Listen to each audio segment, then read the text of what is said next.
£14 billion. The increase comes despite the bank having to put aside another £850 million to compensate customers. A hunter and landowner in Zimbabwe are due to appear in court in connection with the killing of the country's best-known lion, Cecil, who was shot by an American tourist. The animal died 2 days after being targeted by a dentist from Minnesota who may also face charges.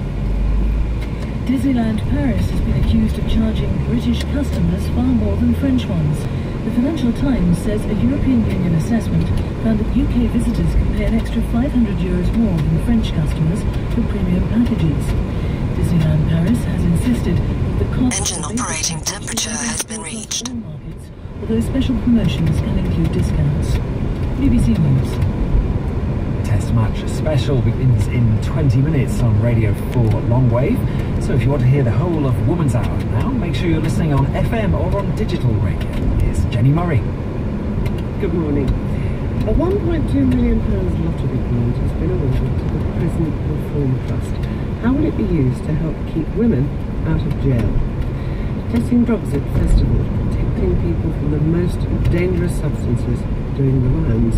And in our series on the golden age of crime, Agatha Christie, the Queen of the North.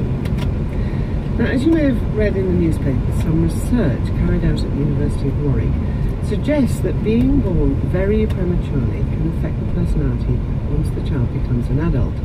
It said that if you were born before 32 weeks gestation or with a birth weight of less than 3 pounds 5 ounces, you may become socially withdrawn, risk-averse and anxious. Well, Caroline Davey is Chief Executive of Bliss, the special care baby charity, and Professor Dieter Volker led the research. Dieter, how did you carry out the research?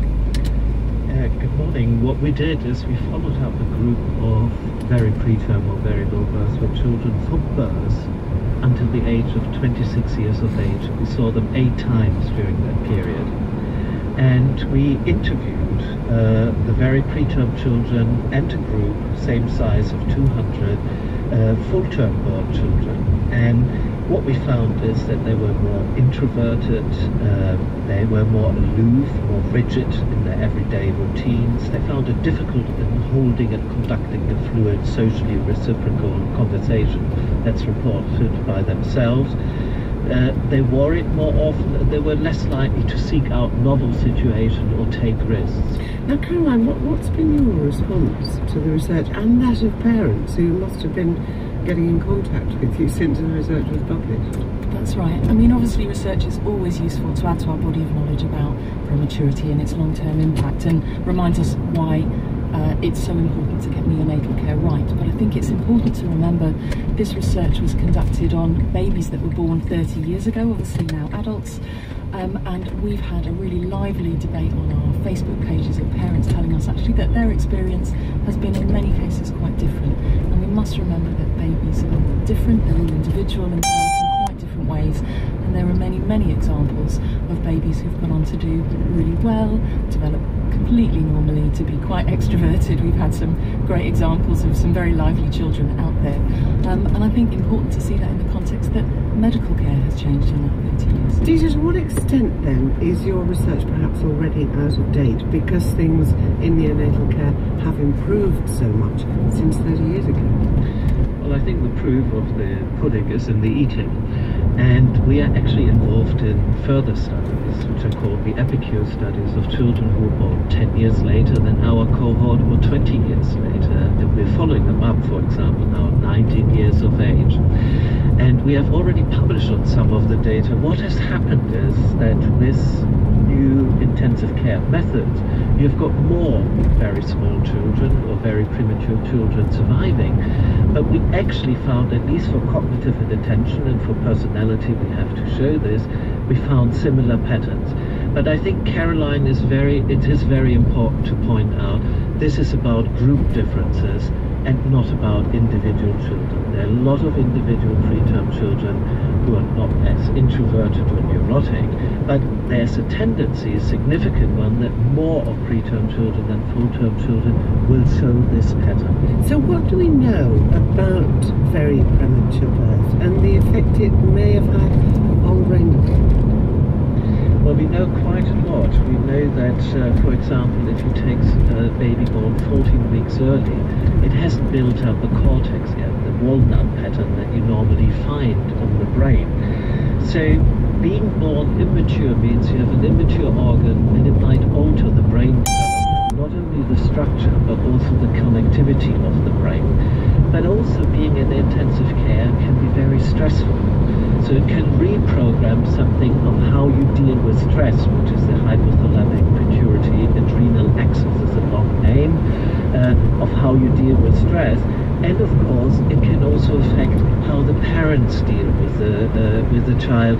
They might feel slightly more overprotective, having this very small baby being in a very stressful environment, and a very stressful environment for them as well. And charities like Bliss are trying to support parents and these babies. And that hasn't changed, Caroline. I mean, it is still very stressful for the parents and for the baby. Being in intensive care is, of course, a hugely stressful environment, and one of the key developments that we have seen in recent years, and that's still developing, is the role of parents in taking care of their even very small, very sick babies in intensive care.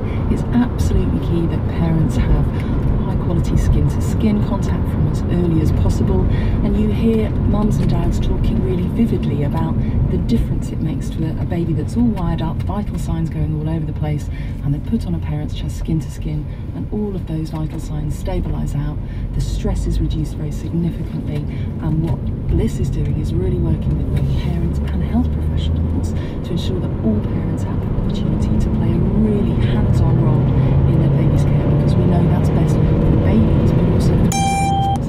Now, Dieter, one of the other things that you suggest is that premature babies are likely to be quiet and perhaps less troublesome even as they get a little bit older, so they may be overlooked. What do you mean by that? What effect would that have? Well, if you've got children who are pretty boisterous, extroverted, maybe very active, a lot of attention is paid to them. But a child that's socially withdrawn, doesn't interact as much with other children, is quiet, maybe easily overlooked, for example in the classroom, or also at home if you have got siblings. And it is really important to get these children out of their shell, to actually expose them to social interaction rather than withdraw them, because the less you're exposed, the more likely you become anxious, and actually helping them having these social interactions, which could be by encouraging sleepovers, inviting friends home, or helping teachers, or giving them information on how to deal with these children. How are you carrying on your support for parents, Caroline, as the children get older, not just the skin-to-skin in the special care baby unit, but later? This is particularly focused around supporting babies and families around their kind of birth and role in the neonatal unit, but also through into the early years. And actually Dieter makes a really good point about the role of teachers in classrooms. One of the pieces of work we've done recently is encouraging parents to make the case for delaying their child's school entry if they feel they need to, so that the child is a little bit more caught up and can participate fully if they would otherwise be so young for the year. And one of the things that has emerged from that piece of work is that teachers are often completely unaware if a child has been born premature, and perhaps aren't as equipped as they might be to cater for all the learning needs that children might have, particularly in primary years where some very